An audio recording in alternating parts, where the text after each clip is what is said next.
আমি প্রারম্ভে আপনাদেরকে অতলান্ত শ্রদ্ধা নিবেদন করছি।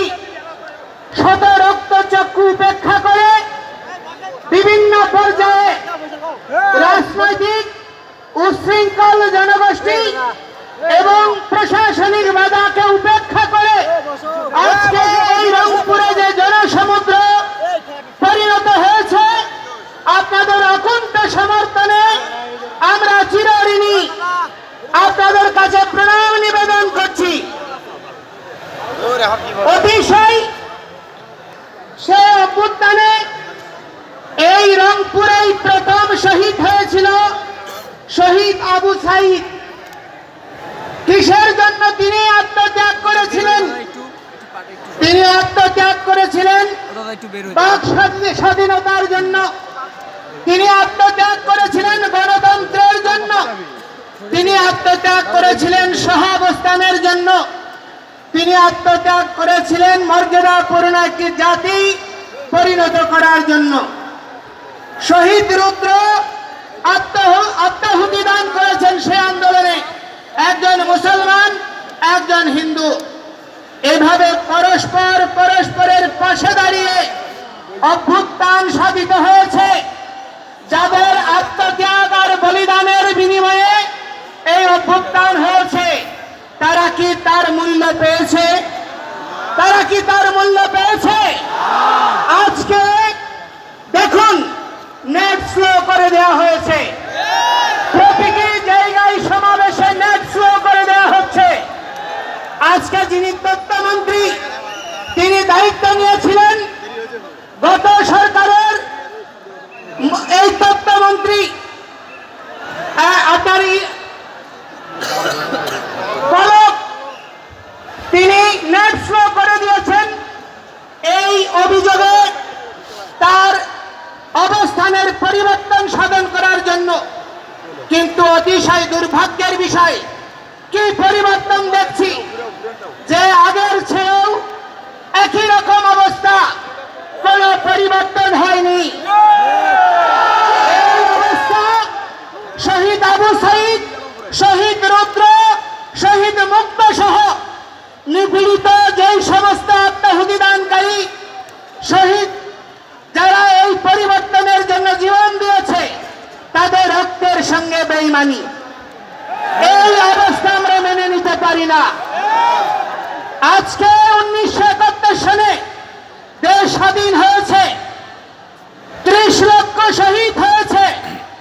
যশোর যে মুক্তিযুদ্ধ জাদুঘর রয়েছে খুলনাতে, তার তত্ত্বাবধানে 40 খণ্ড বই প্রকাশিত হয়েছে। সেই 40 খণ্ড বই এবং বাকি যে সার্ভে হয়েছে 24টি জেলায়, 64 জেলায় 30 লক্ষ শহীদের 2/3 হচ্ছে হিন্দুরা। 1 কোটি শরণার্থী হয়েছে।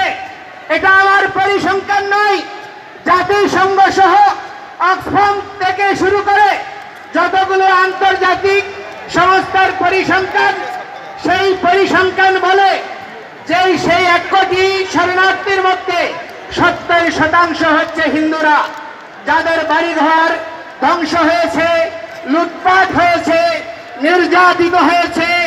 অথচ স্বাধীনতার 53 বছর পরেও বাঙালি জনগোষ্ঠীর এই বৃহৎ অংশ শুধু ধর্মীয় পরিচয়ের কারণে তার প্রাপ্ত মর্যাদা পায়নি।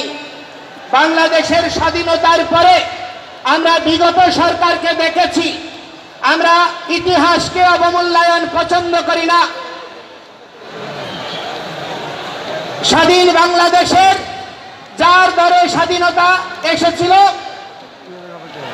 সেই শেখ মুজিবুর রহমান, ওনাকে শুধুমাত্র একক সম্মান প্রদর্শন করার জন্য প্রচেষ্টা করে শহীদ তাজউদ্দিন, আপনার 4 জাতীয় নেতা মাওলানা ভাসানী এবং মনোরঞ্জন ধর, কমরেড মণি সিং থেকে শুরু করে অনেক অগণিত কৃতি ব্যক্তির মূল্যায়ন হয় নাই।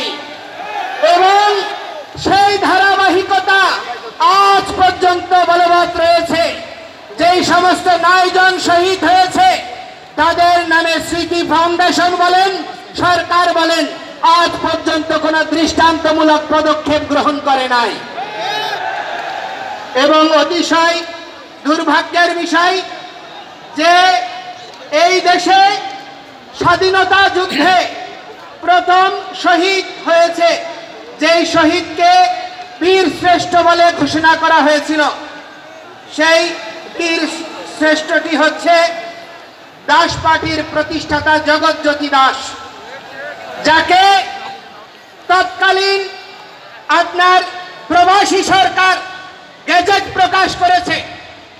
আকাশবাণী, স্বাধীন বাংলা বেতার কেন্দ্র থেকে শুরু করে প্রতিটি সংবাদ মাধ্যম থেকে প্রথম বীরশ্রেষ্ঠ হিসেবে স্বীকৃতি দেওয়া হয়েছে। কিন্তু দেখা গেল কি ৭২-এ এসে সরকার গঠন হওয়ার পরে শুধু হিন্দু অজুহাতে তাকে স্বীকৃতি দিতে হবে বলে